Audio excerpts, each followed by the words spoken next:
என் பேர் தட்சிணாமூர்த்திங்க. ஈரோடு மாவட்டம் அத்தானி கிராமம் செமிச்சமலை ஊரில் இருக்கிற ஒரு விவசாயி.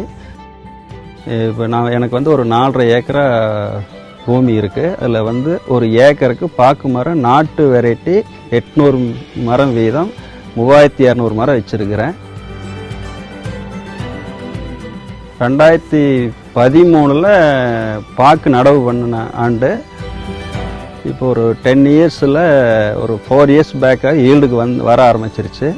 ஒரு மரத்துக்கு சராசரியாக ஒரு 12 to 15 கிலோ ஈல்டு எடுக்கிறேன். ஒரு மரத்துக்கு ஒரு 600 ரூபாய்ங்கிறது இனஃபாக வருது. அதில் எந்த மாற்று கருத்தும் இல்லை. ஒரு ஈல்டு குறையிற மரம் ஒரு 100 மரம் போனாலும் 700 மரம் நல்ல ஈல்டு எடுக்கிற அளவுக்கு நான் அதை பராமரிச்சுட்டு வர்றேன். ஒரு 3.5 to 4 lakhs இந்த பாக்கில் வருமானம் வந்துட்டுருக்குது. சரி, 4 ஏக்கருக்கு பார்த்தீங்கன்னா ஒரு 15 லட்சத்துக்கு பக்கமாக வருமானம் வந்துட்டுருக்குது. இருந்தாலும் இது ஊடுபயிர் வச்சு பண்ணலான்னு யோசிக்கும்போது 2017 ஜாதிக்காய் நடவு செஞ்ச ஊடுபயிராக நடவு செஞ்சேன். ஜாதிக்காய் பார்த்தீங்கன்னா இந்த 6 இயர்ஸ் கழிச்சு இந்த ஃபஸ்ட் இயரே ஒரு 200லேருந்து 300 காய் வருது ஒரு செடிக்கு. ஒரு 40-50 செடியில் அந்த ஈல்டு வந்துருக்குது. பட்டு இன்னொரு 4-5 வருஷம் கழித்து பார்த்தால் 1000 காய் வர்றதுக்கு வாய்ப்பு இருக்குது. பல பக்கம் பொள்ளாச்சி சமவெளி பகுதியில் 2-3 பக்கம் பார்த்த அனுபவத்தில் 1000 காய் வர்றதுக்கு வாய்ப்பு இருக்குது. வந்தால் ஒரு காய் சராசரியாக ஒரு 5 ரூபாய்க்கு விற்கிறதுக்கு வாய்ப்பு இருக்குது. பார்த்தீங்கன்னா ஒரு மரத்துக்கு 5000 ரூபாய் ஒரு ஊடுபயிர்லேயே வர்றதுக்கு வாய்ப்பு இருக்குது. அதனால் ஏக்கருக்கு பார்க்க விட 2 மடங்கு லாபம் வர்றதுக்கு உண்டான வாய்ப்பு ஜாதிக்காயில் இருக்கிற மாதிரி நான் நம்புகிறேன்.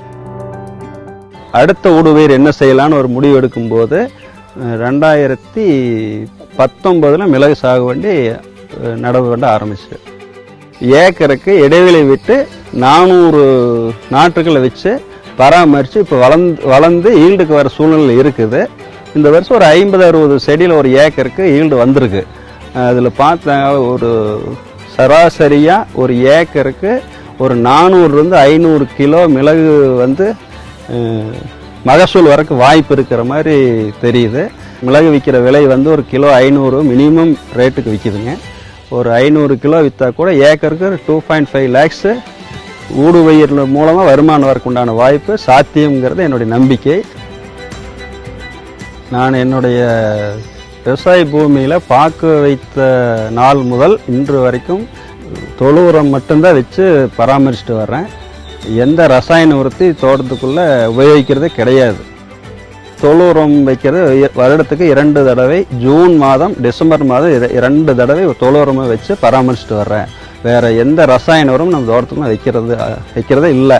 விழுவற எல்லா பாக்கு மட்டுமே மூடாக்கு போடுற 2 வரிசைக்கும் இடையில மூடாக்கு போட்டு பட்டையை களை அதிகமாக வராமல் தடுக்கிறதுக்கு உண்டான முயற்சி எடுத்து பண்ணியிருக்கிறேன். ஒன்று களை வரதை தடுக்குது, 2வது உரமாக மாறுது. 2 பலன் இந்த பட்டையினால் இருக்குது. அதனால் எந்த பொருளும் உள்ளே வேஸ்ட் ஆகாது. 2வது இந்த நான் பண்ணியிருக்கிற விவசாயத்தினுடைய உற்பத்தி பொருளுடைய விலைங்கிறது நாம் எப்போ வேணாலும் விற்கக்கூடிய ஒரு பொருள் தான் இது. பாக்கும் மார்க்கெட்டில் ரேட் இல்லைன்னா பொறுமையாக இருந்து கெடாது இருக்கிறதுக்கு உண்டான பொருள் தான் பாக்கு. ஸ்டோர் பண்ணி விற்கிறதுக்கு உண்டான வாய்ப்பு அதிகமாக இருக்குது.